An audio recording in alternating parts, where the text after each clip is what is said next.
warahmatullahi wabarakatuh. Alhamdulillahirabbil alamin. Salatu wassalamu ala asyrafil anbiya'i wal mursalin Sayyidina Muhammadin wa ala alihi wa sahbihi ajma'in. Amma ba'd. Adik-adik sekalian, para mahasiswa yang sangat berbahagia, alhamdulillah, puji syukur kita panjatkan kehadirat Allah Subhanahu wa taala oleh karena atas berkat rahmat, hidayah, taufik serta inayahnya yang tercurah kepada kita sekalian, sehingga pada kesempatan hari ini dalam suasana COVID-19 kita dipertemukan oleh Allah Subhanahu wa taala lewat kegiatan online ini. Mudah-mudahan kegiatan kita hari ini insya Allah senantiasa berberkah di hadapan Allah Subhanahu wa taala. Kemudian salam dan taslim kalau kita sampaikan kepada baginda Rasulullah SAW, Nabi yang menjadi uswatun hasanah, rahmatan lil alamin untuk kita semua. Adik-adik sekalian, untuk kesempatan kali ini sebagai pertemuan awal di perkuliahan kita di periode atau tahun ajaran 2020-2021 di IAIN Parepare ini, sebagai pertemuan pertama di kontrak perkuliahan, perlu adik-adik ketahui bahwa hari ini atau di pertemuan ini kita akan mempertemukan tentang hal-hal apa yang akan kita lakukan di dalam perkuliahan kali ini. Adik sekalian, secara umum ada 3 hal yang harus kita lakukan, yang akan kita ikuti dalam perkuliahan kali ini.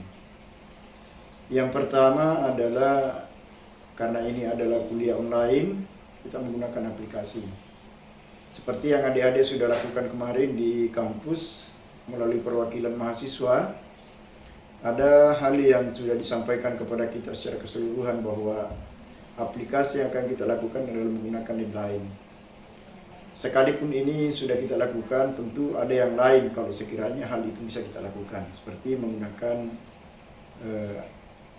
Google Meet. Itu pun kalau memungkinkan. Walaupun menggunakan Google Meet, tapi tetap mengupload ke Edlin. Itu yang akan kita lakukan di dalam perkuliahan ini dengan menggunakan metode online.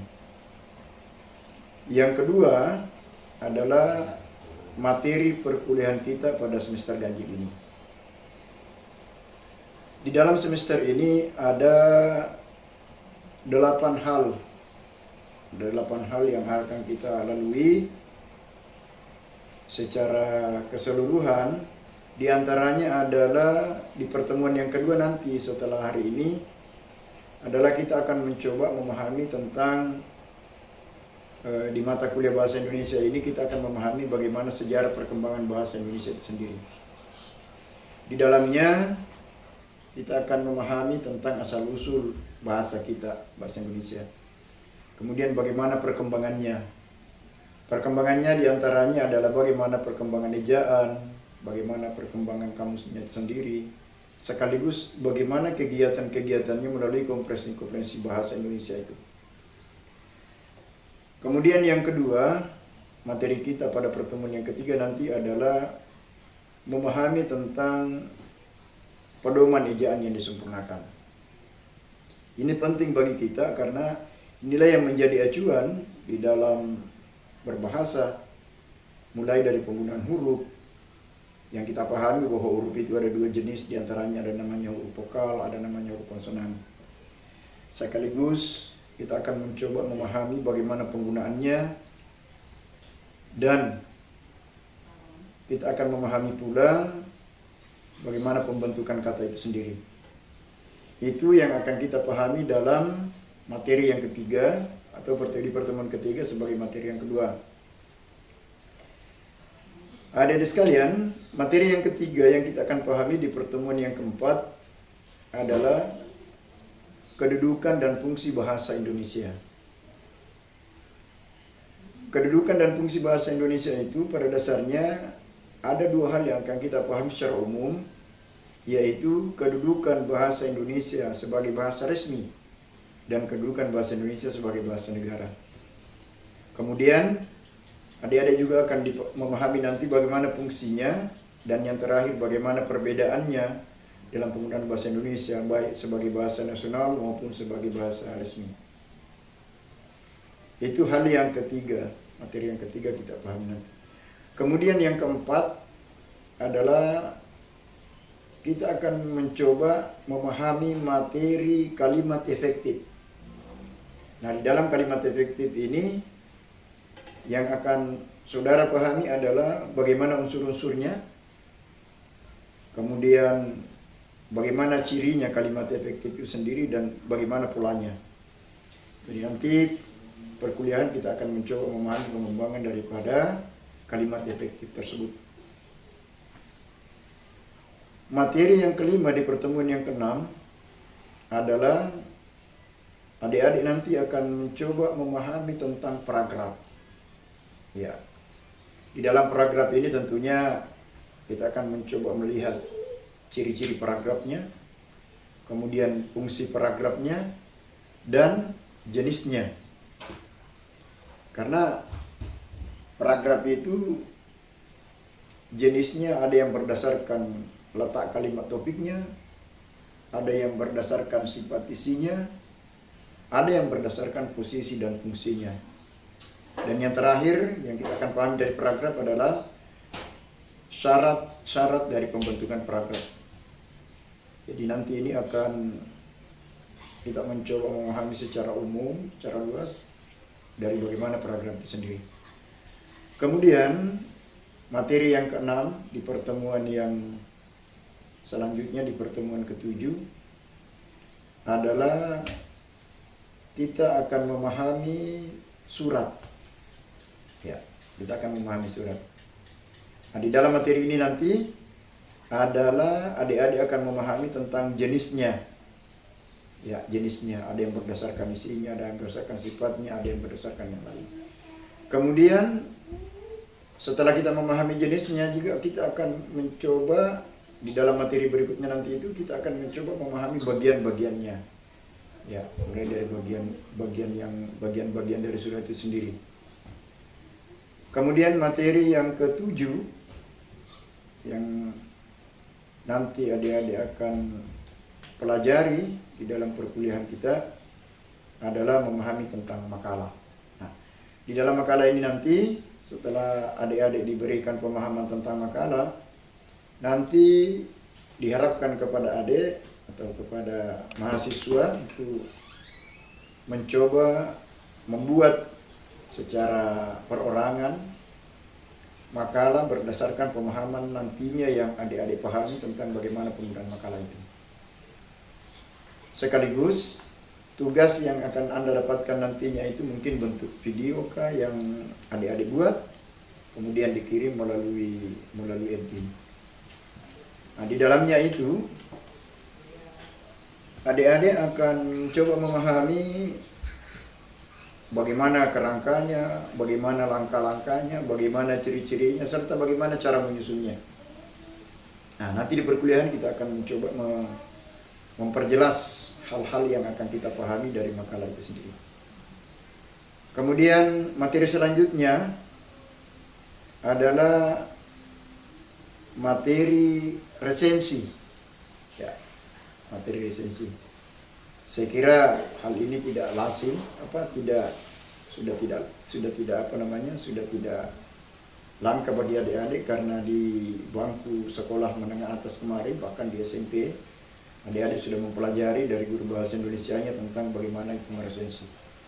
Resensi itu adalah semacam timbangan, menilai, menelaah buku yang kita akan pahami. Apa-apa yang terdapat di dalamnya adalah unsur-unsur daripada resensi itu sendiri. Apa unsurnya?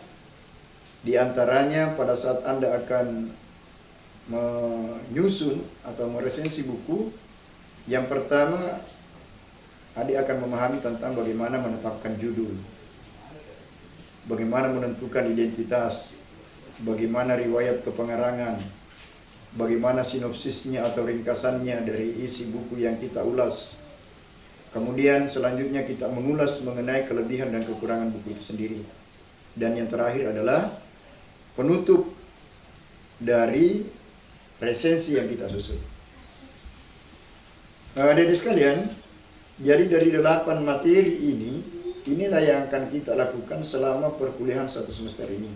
Dengan model nantinya materi-materi yang akan ada ini tidak menutup kemungkinan dari materi ini mungkin di antara adik-adik nanti akan digilir secara bergantian untuk mempresentasikan materi yang menjadi tugas kepada adik-adik untuk didiskusikan. Jadi setelah pertemuan, setelah selesai UTS, akan ada kegiatan-kegiatan diskusi yang sifatnya adik-adik akan mempresentasikan materi yang sudah menjadi tugas kepada adik-adik untuk dipertanggungjawabkan di depan teman sendiri. Kemudian poin yang ketiga adalah materi penilaian atau penilaian yang akan kita ikuti di dalam perkuliahan ini. Yang pertama adalah kehadiran. Kehadiran ini dinilai 10%. Ya, perkaliannya nanti itu dari 75% itu kehadirannya dikali 10%. Kehadiran Anda di dalam mengikuti perkuliahan yang tatap mukanya sampai 16 kali pertemuan. Ya.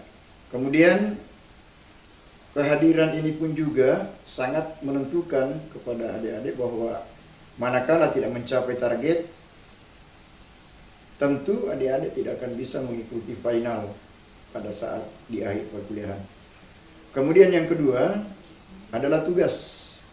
Nah, otomatis tugas yang terjadi nantinya ini karena dibentuk secara online adalah tugas mandiri. Ya, tugas mandiri dari materi-materi yang akan disampaikan kepada adik-adik secara berurutan, mulai dari materi pertama sampai materi terakhir presensi tadi. Kemudian UTS. Nah, tugas ini adalah 20% perkaliannya. Kemudian yang ketiga adalah UTS. Ya, ujian tengah semester kita akan mendapatkan soal-soal berdasarkan materi yang telah dipelajari sebelumnya. Dengan jumlah persentasenya adalah 30%. Dan yang terakhir adalah ujian akhir semester dengan persentase 40%. Jadi dari 4 item ini telah ditotal menjadi 100%. Oleh karena itu kepada adik-adik sekalian diharapkan kehadirannya secara maksimal setiap kali perkuliahan, sekaligus diharapkan pula kepada adik-adik untuk mengikuti seluruh materi dan mencoba menyelesaikan tugasnya secara mandiri. Dan evaluasi UTS dan evaluasi akhir ini diharapkan kepada adik untuk mampu mengikutinya secara maksimal. Sekira inilah materi yang akan kita pahami hari ini sebagai kontrak perkuliahan di pertemuan yang pertama ini. Mudah-mudahan pertemuan berikut kita bisa berjalan sesuai dengan jadwal yang telah ditetapkan oleh kampus. Saya kira demikian. Kita akhiri pertemuan kita kesempatan ini. Saya akhiri dengan ucapan wabillahi taufiq wal hidayah. Wassalamualaikum warahmatullahi wabarakatuh.